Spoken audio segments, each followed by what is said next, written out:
Cette carte de l'Afrique compte 55 pays selon l'Union africaine, 54 selon l'ONU. Tous ces pays ont été colonisés sauf 2 d'entre eux, le Libéria et l'Éthiopie. Mais quelque chose rend l'Éthiopie encore plus exceptionnelle. Contrairement au Libéria, elle a été envahie une première fois par l'Italie en 1896, mais la conquête a échoué. Ou disons plutôt que les habitants de ce qu'on appelait alors l'Abyssinie ne se sont pas laissés faire. Les Éthiopiens, donc les Abyssiniens, se sont battus comme des beaux diables, ont fait aussi des alliances qu'il fallait, ont trouvé les armes et se sont défendus pour garder leur indépendance. L'Éthiopie a été envahie une seconde fois en 1935, toujours par l'Italie, puis brièvement occupée avant d'être reconquise en 1941 grâce aux Alliés. Mais ces 5 années d'occupation ne sont pas officiellement considérés comme une colonisation. Dans la première partie de cette vidéo, je vous expliquerai pourquoi. Ensuite, je vous dirai comment l'Éthiopie a résisté, puis échappé à l'impérialisme européen.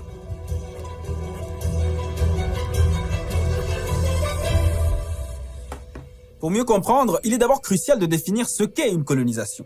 D'après le Petit Robert, c'est une doctrine qui vise à légitimer l'occupation d'un territoire ou d'un État, sa domination politique et son exploitation économique par un État étranger.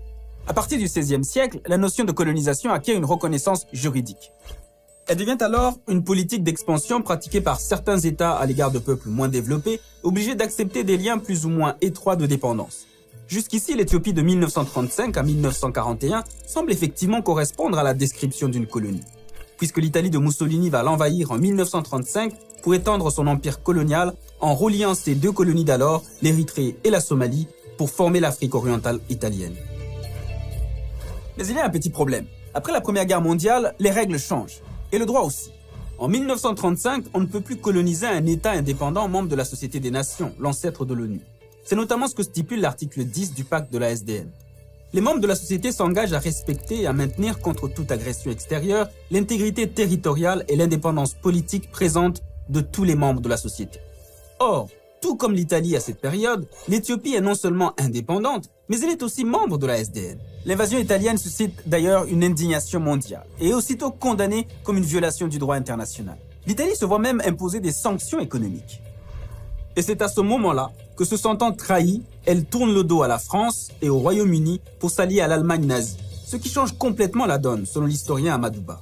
La petite phase de 5-6 ans entre 35 et 41, ça ne peut pas être une colonisation puisque déjà nous sommes dans un contexte de Seconde Guerre mondiale. Dans ce contexte, l'Éthiopie a donc été la première victime du fascisme italien à l'étranger. On ne peut donc pas dire que l'Italie fasciste a colonisé l'Éthiopie, tout comme on ne peut pas dire que l'Allemagne nazie a colonisé la Pologne, le Danemark, la Norvège, le Luxembourg, la France, l'Italie ou encore la Grèce. De nombreux chercheurs s'accordent pour plutôt qualifier cette période d'occupation, d'annexion ou de domination. Enfin, le dernier argument, c'est que l'Italie n'a pas eu le temps d'achever son projet colonial. Car normalement, le processus de colonisation doit faire émerger ce que le sociologue Georges Balandi appelle la situation coloniale.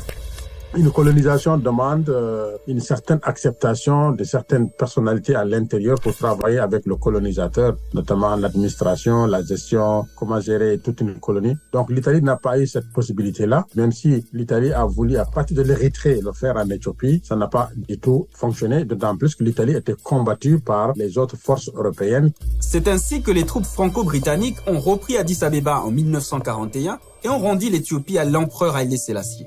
Mais les Alliés n'ont pas fait ça par bonté de cœur. C'était certes pour combattre les fascistes et les nazis, mais c'était aussi parce que l'Éthiopie, tout au long de son histoire, avait su s'ériger en empire puissant et indépendant. Pour y parvenir, elle s'est bâtie sur ce qu'on va appeler les 5 piliers de la résistance. Le premier pilier, c'est sa civilisation millénaire. L'Éthiopie rappelle un peu la Chine. La Chine, par exemple, depuis 2000 ans ou même plus, on a une continuité de la culture, des religions, de la pratique étatique des Chinois jusqu'à pratiquement aujourd'hui. En 2000, l'Éthiopie a fêté ses 2000 ans d'existence. Il faut savoir que les Aksumites qui peuplent l'actuelle Éthiopie et l'Érythrée étaient chrétiens avant que la majorité de l'Europe ne le soit. C'est-à-dire qu'au début du IVe siècle, ils avaient déjà la religion dont les pays occidentaux allaient se servir des siècles plus tard pour civiliser l'Afrique. Ils avaient déjà leur propre alphabet et leur propre calendrier. C'est de cette identité singulière qu'est née la fierté. Et de la fierté est né le deuxième pilier, son grand esprit d'indépendance. En 1893, l'empereur Ménélique II, pourtant encerclé par les Italiens qui veulent lui imposer un protectorat, leur dit sans flancher. L'Éthiopie n'a besoin de personne, elle tend les mains vers Dieu. Si Ménélique peut se permettre de tenir un tel discours, c'est parce qu'il compte sur sa puissance militaire. Vers la fin du 19e siècle, l'Éthiopie est prise en étau entre les puissances européennes qui se disputent les colonies dans la corne de l'Afrique. La France occupe une partie de la Somalie, qui deviendra Djibouti. Le Royaume-Uni accumule les territoires de l'Égypte jusqu'au Kenya. Et l'Italie grignote les terres depuis les côtes érythréennes et somaliennes. Mais Rome lorgne surtout l'Éthiopie. Le but de l'Italie étant de regrouper l'Érythrée, l'Éthiopie et la Somalie italienne dans un même et vaste empire colonial. Et ça, Ménélique le voit bien. Et il sait que pour survivre, il lui faut une grande armée bien équipée. L'armée de Ménélique était très nombreuse et ça aussi, c'est pas quelque chose de difficile à comprendre puisque l'Éthiopie est très peuplée. On voit même aujourd'hui, c'est un des pays les plus peuplés d'Afrique. Quand, en 1896, l'Italie affronte l'armée éthiopienne à Adoua avec 17 000 soldats, Ménélique II dispose de 100 000 hommes armés de 82 000 fusils modernes et de 40 canons. Et même si l'Italie a 10 canons de plus, l'Éthiopie peut compter sur son troisième pilier, son relief, qui isole son territoire, entrave les communications et gêne les transports.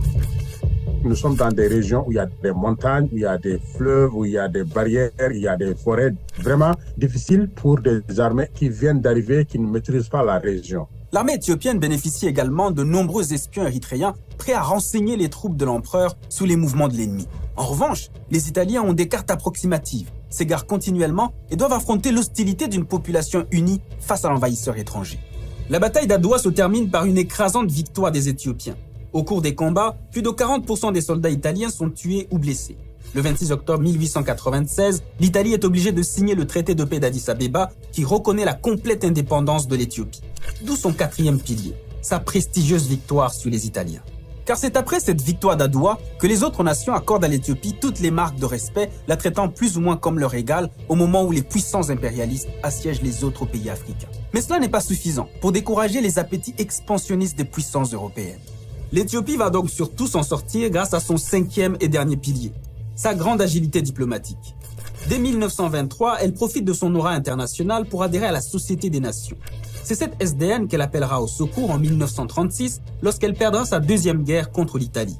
Aussi, que ce soit sous Ménélique II ou sous Haïlé Sélassié, l'Éthiopie a su opposer les puissances européennes les unes aux autres. Vous vous souvenez des 82 000 fusils et des 40 canons?